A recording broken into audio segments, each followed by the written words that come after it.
Assalamu alaikum dear students, I hope so you are doing well. Welcome to online program. I am your science teacher Ms. Sidra Nawab. It's our 5th online lecture. In our previous lecture we studied about particles. Particle can exist in 3 different states: solid, liquid and gases. In our previous lecture we also studied about 3 assumptions of particle model. Today we are going to study about the evidence for the particle model. As we all know, we cannot see particles, but we can prove its existence with the help of evidence. The first assumption of the particle model is all the matter is made up of tiny particles which are continually in moving state. To prove this assumption, first we have to provide an evidence that the particle exists. For this purpose, you can take example of a balloon. क्या करना है कि एक balloon लेना है, उसमें हवा भरनी है और उसे 1 वीक के लिए 2 वीक के लिए छोड़ देना है। जब आप लोग 1 या 2 वीक के बाद उसमें देखेंगे तो आप लोग ये नोटिस करेंगे कि उसके अंदर जो हवा की क्वांटिटी है वो कम हो चुकी है। अब ये कम क्यों हुई है? What was the reason behind it? अब इसकी रीज़न क्या है कि जो आप लोगों के बैलून की स्किन होती है उसमें टाइनी होल्स प्रेजेंट होते हैं। जैसे कि आप लोग इस फिगर में देख सकते हैं कि टाइनी होल्स प्रेजेंट है स्किन में। जो एयर मॉलिक्यूल होते हैं वो इतने स्मॉल इन साइज होते हैं कि वो इजीली यहाँ से एस्केप कर जाते हैं। तो हमने पढ़ना है वो है evidence that particles are always in moving state. ये एक्सपेरिमेंट आप लोग घर में भी कर सकते हैं। आपको क्या चाहिए, एक ग्लास चाहिए जिसमें आप लोगों ने पानी डालना है और उसके अंदर एक ड्रॉप इंक का डाल देना है। फिर आप लोग ये नोटिस करेंगे कि जो इंक के पार्टिकल्स हैं वो ग्रेजुअली आप लोगों के मिक्स होना शुरू हो गए हैं वाटर मॉलिक्यूल्स के साथ, और कुछ टाइम के बाद आपके वाटर का कलर कम्प्लीटली चेंज हो जाता है और उस इंक के कलर जैसा हो जाता है जो आपने डाली थी। इसकी एक और एग्जांपल ये भी ले सकते हैं। आप लोग परफ्यूम लें, ठीक है, उसे स्प्रे करें किसी भी रूम के एक कॉर्नर पे, तो उसकी स्मेल आपके दूसरे कॉर्नर पे या पूरे रूम में फील होती है। ये ऐसा क्यों होता है? क्योंकि वहाँ से मॉलिक्यूल्स आपके मूव करते हैं थ्रू आउट द स्पेस, आप लोगों का वो मूव करते हैं। सेकेंड एक्सपेरिमेंट जो आपके बुक में मेंशन है, इसमें आपको माइक्रोस्कोप चाहिए, स्मोक चाहिए और स्मोक सेल चाहिए।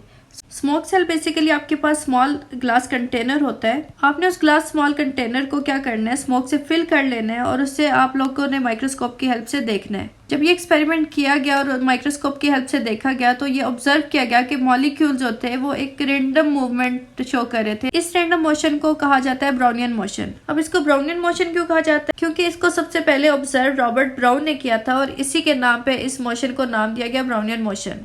इन 1827 उन्होंने ये ऑब्जर्व किया कि जो पोलन ग्रेन्स है वाटर में वो रेंडमली मूव कर रहे हैं, जिग-जैग या रेंडमली मूव कर रहे हैं, ठीक है। ना तो वो स्ट्रेट लाइन में है ना वो कर्व में है, बल्कि रेंडमली कभी वो राइट साइड पे जा रहे हैं कभी लेफ्ट साइड पे जा रहे हैं। इस मोशन को ब्राउनियन मोशन का नाम दे दिया गया।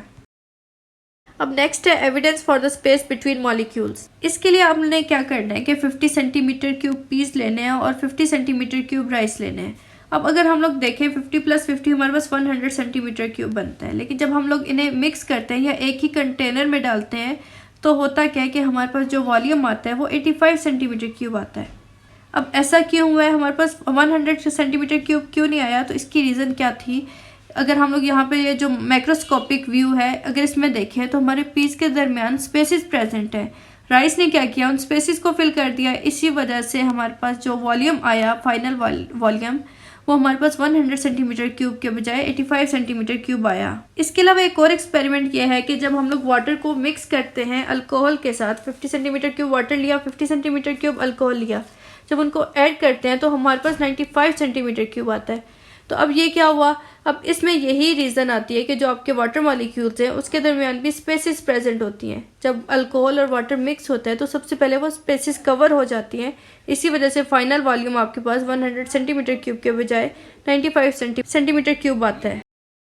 नेक्स्ट जो हमने पार्टिकल मॉडल में अजम्पशन पढ़ी थी वो ये थी कि heating a material affects the movement of A particle. इसमें जो हमारा मेन कंसेप्ट आता है वो एक्सपेंशन एंड कंट्रैक्शन का आता है। एक्सपेंशन क्या होता है? एक्सपेंशन जब आप लोगों की जो साइज है किसी भी चीज़ का वो जब आपके ओरिजिनल साइज से ग्रेटर आ जाए तो वो आपके पास एक्सपेंशन है। और कंट्रैक्शन में क्या होता है कि आप लोगों के वो जो साइज होता है ओरिजिनल से कम आ जाता है। सॉलिड्स, लिक्विड्स और गैसेस जब उनको हीट प्रोवाइड की जाती है तो वो एक्सपेंड कर जाते हैं और जब उनको कूल किया जाता है तो वो क्या करते हैं, कंट्रैक्ट कर जाते हैं। सबसे पहले जो हम पढ़ेंगे वो एक्सपेंशन इन सॉलिड है। इसमें सबसे पहली फिगर में क्या है, मेटल बार है। जब उसको फिट किया जाता है तो वो अपनी जगह पे फिट आ जाती है, लेकिन जैसे ही उसको हीट किया जाता है तो वो मेटल बार आपकी एक्सपेंड कर जाती है और वो अपनी जगह पर फिट नहीं आती। इससे क्या प्रूव होता है कि मेटल बार जब हीट किया गया तो वो एक्सपेंड हो गई है। इसको हम ऐसे भी समझ सकते हैं कि एक ग्लास के अंदर अगर दूसरा ग्लास फंस जाए तो क्या किया जाता है कि गर्म पानी के अंदर ग्लास को डिप कर दिया जाता है। अब इससे क्या होता है, जो बाहर वाला ग्लास होता है वो एक्सपेंड कर जाता है। क्यों? क्योंकि उससे हीट मिल रही है आपके गर्म पानी की वजह से। उसकी एक्सपेंड करने की वजह से वो अंदर वाला ग्लास इजीली आपका बाहर आ जाता है। सेकंड जो हम पढ़ेंगे वो एक्सपेंशन इन लिक्विड्स है। इसमें क्या करना है, आपने बीकर लेना है, बीकर में पानी डालना है और उसे 70 डिग्री सेल्सियस टेम्परेचर प्रोवाइड करना है। इससे क्या होगा कि 70 डिग्री सेल्सियस मतलब कि रूम टेम्परेचर पे वाटर आपके तकरीबन हाफ लेवल पे आएगा बीकर के। लेकिन जब आप लोग टेम्परेचर को डबल कर दोगे, जैसे 140 डिग्री सेल्सियस कर दिया, तो आप लोगों के पास जो वाटर है वो कंटेनर के टॉप पे आ जाता है। अब हुआ क्यों? क्योंकि लिक्विड का वॉल्यूम इंक्रीज हो गया। क्यों? एक्सपेंशन की वजह से। इसको एक और तरीके से हम लोग समझ सकते हैं कि जैसे मिल्क को बॉईल किया जाता है तो क्या होता है कि जैसे जैसे हीट प्रोवाइड की जाती है तो मिल्क आपका अपने लेवल से ऊपर आना शुरू हो जाता है। अब इसकी वजह भी एक्सपेंशन इन लिक्विड्स है। जो टॉपिक हमने पढ़ना है एक्सपेंशन इन गैसेज है। इसमें हमारे पास क्या है, सिलेंडर है एक हमारे पास जिसमें हवा और ऊपर पिस्टन प्रेजेंट है। जब हम लोग हीट करते हैं तो वो गैस बेसिकली एक्सपेंड करती है और वो पिस्टन को अपवर्ड मूव करवाती है। अब वो अपवर्ड मूव पिस्टन का किस वजह से हो रहा है? क्योंकि हमारी गैस एक्सपेंड कर रही है और गैस का जो वॉल्यूम है वो इंक्रीज हो रहा है। तो इससे हमें ये एविडेंस मिलता है कि आप लोगों की गैसेज भी एक्सपेंड करती हैं।